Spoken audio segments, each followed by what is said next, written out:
Aujourd'hui, vidéo un peu spéciale. On va ouvrir, comment on dit? Je ne me rappelle plus. Unboxing.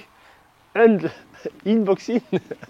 Bonjour à tous, vidéo un peu spéciale. Aujourd'hui, on va regarder ce qu'il y a dans cette boîte. Et dans cette boîte, c'est une Berg 500. C'est la houe maraîchère phare de chez Glazeur. Donc on va regarder un peu tous les éléments aussi qu'il y a autour, parce que j'ai tout un tas d'éléments pour cette houe maraîchère et voir comment on fait le montage, comment on s'en sert, etc. Donc c'est parti, je m'appelle Sylvain Couder et j'ouvre la boîte.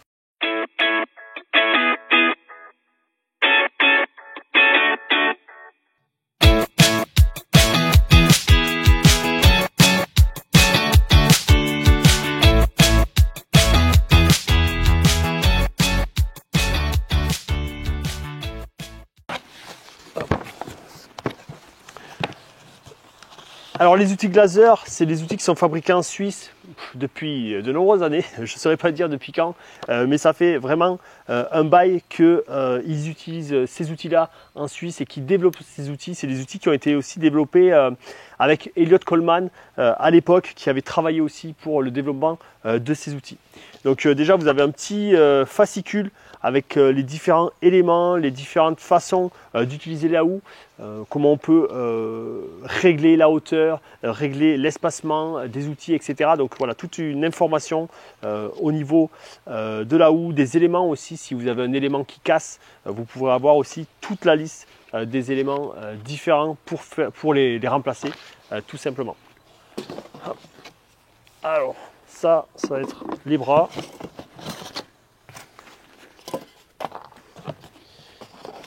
On va retrouver la petite sacoche. Celle-là, moi je l'avais oubliée, je l'ai sur ma vieille houe, mais ça fait longtemps que je ne l'avais pas vue. Vous allez retrouver tous les boulons à castillage avec toutes les clés que vous avez besoin.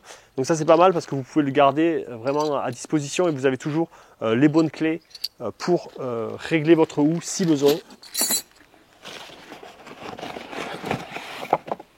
Un deuxième bras. Hop. Ça, je ne sais pas ce que c'est, on verra après. La roue gonflable, donc gonflée, je dis gonflable parce que ce n'est pas une roue pleine et ça permet quand même beaucoup plus d'ergonomie lorsqu'on a une roue qui se gonfle que lorsqu'on a des roues increvables, ce n'est pas l'idéal. Donc là, on est une roue gonflable. Hop. La partie pour la fixation. Hop, une autre partie de bras. La deuxième partie. Et les poignées. Hop. Voilà, là j'ai tout sorti. Donc là on est sur l'élément juste poussoir de la houe. Il n'y a pas les éléments, on regardera tout à l'heure les cercloirs, les butoirs, voilà, tous les éléments qui composent cette houe qu'on peut utiliser, je veux dire, avec cette houe. Alors on va commencer par le montage des bras. Je vais mettre tous les boulons ici. Hop là. Donc vous avez un schéma qui vous explique le montage si besoin. Hop. Donc on a cet élément là et on va mettre les bras par-dessus.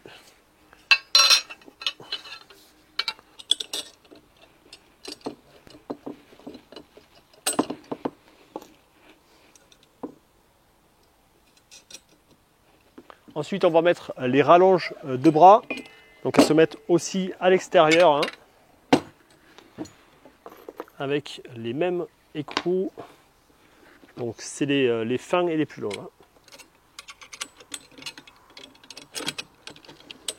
Voilà.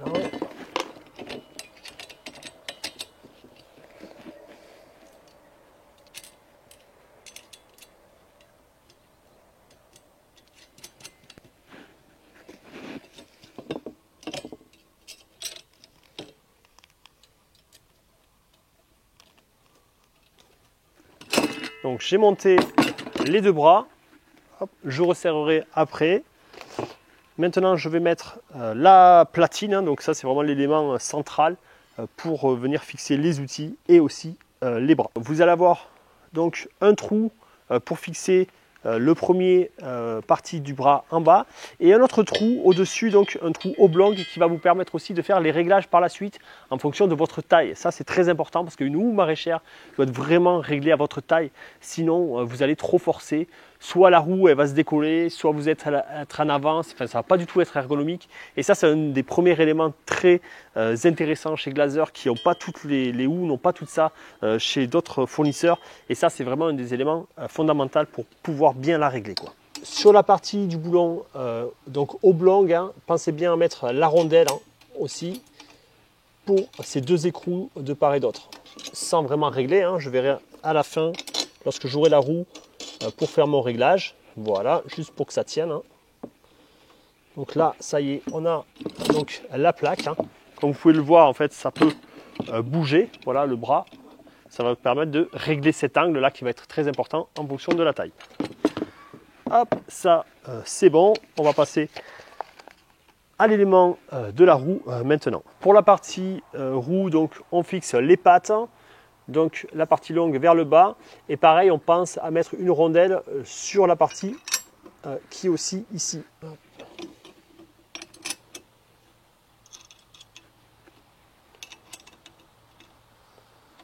Donc là aussi je vais avoir un système de réglage pour l'attaque de la lame.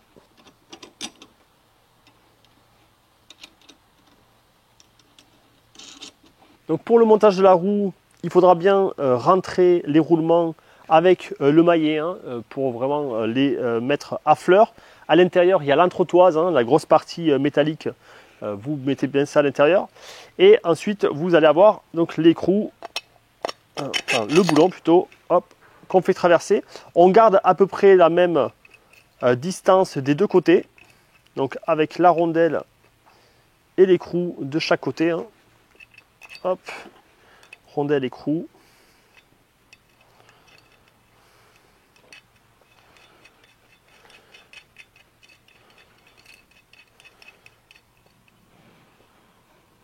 Hop, je viens serrer des deux côtés. Donc voilà, ma roue, elle est prête et je vais la monter sur l'axe. Alors j'ai fait une petite erreur tout à l'heure. Il vaut mieux monter ça dans un deuxième temps. Sinon ça ferait hop, trop de choses à monter. Donc vous la mettez d'un côté. Et là, vous remettez aussi rondelle et l'écrou. Et vous pouvez monter maintenant. Hop, voilà. Rondelle et écrou, pareil de ce côté.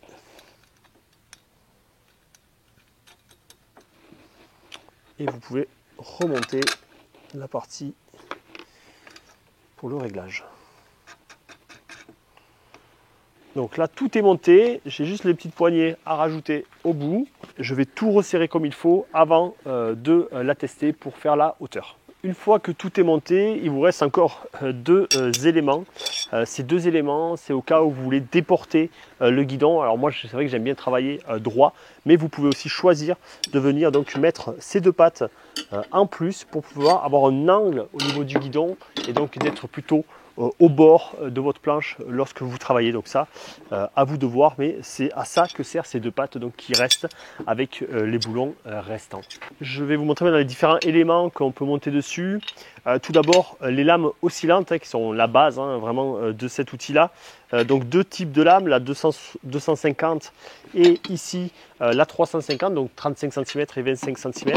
Attention lorsque vous montez les lames, il y a un sens, il y a vraiment un angle. Alors il y a des flèches qui sont représentées sur la lame, mais voilà, vous avez aussi le mot Glazeur qui est marqué et donc ça doit être vers vous comme sur le logo tout simplement lorsque vous la montez. Donc ça c'est des lames avec deux fixations, c'est vraiment ce que je privilégie le plus.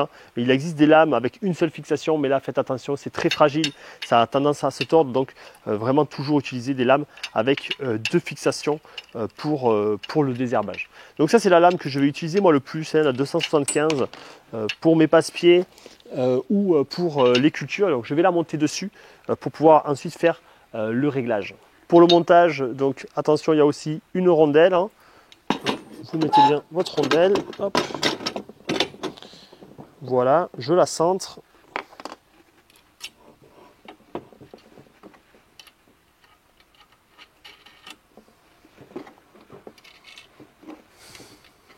Vérifiez de temps en temps que ce soit bien serré lorsque vous utilisez énormément la houe. Hein.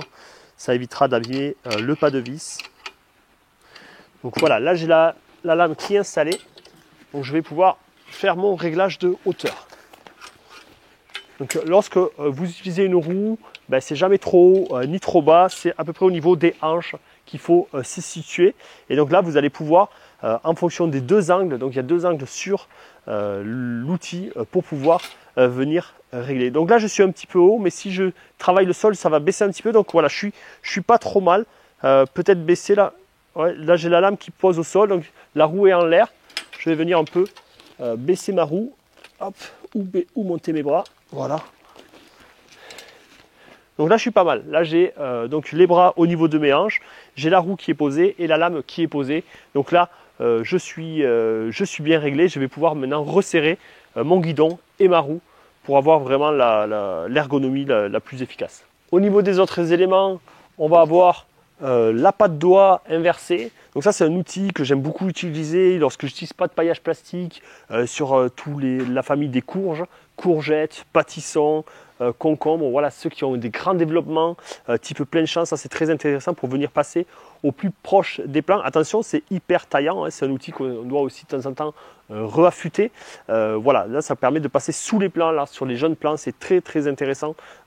Alors qu'avec une lame, on va être un petit peu coincé. Là, vous allez pouvoir passer un peu plus près avec les plants.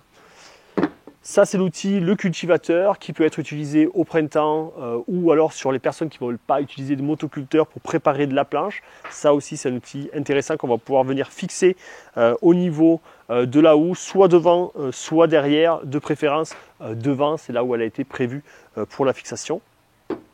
Ensuite, vous avez un léger butoir qui va être intéressant pour buter des petites cultures type haricots verts par exemple. Ouvrir un sillon pour faire une plantation ou un semis de poireaux, une plantation de poireaux par exemple. Ça peut être intéressant avec le butoir. Ce n'est pas un butoir à pommes de terre, il ne faut pas exagérer. Il faudrait des choses beaucoup plus lourdes pour les pommes de terre. Donc là, c'est vraiment pour ouvrir un petit sillon. Et ensuite, la grande lame, donc de 35 pour le plein champ ou le passe-pied lorsque vous êtes dans des sols sableux qui fonctionnent aussi très bien. Voici 3, 4, 5 éléments. Alors il existe d'autres éléments qui sont pour moi pas forcément essentiels dans le maraîchage sur petite surface, mais là on l'a vraiment vu et on a la gamme complète de chez Glazeur pour vraiment faire du bon travail avec une houe maraîchère.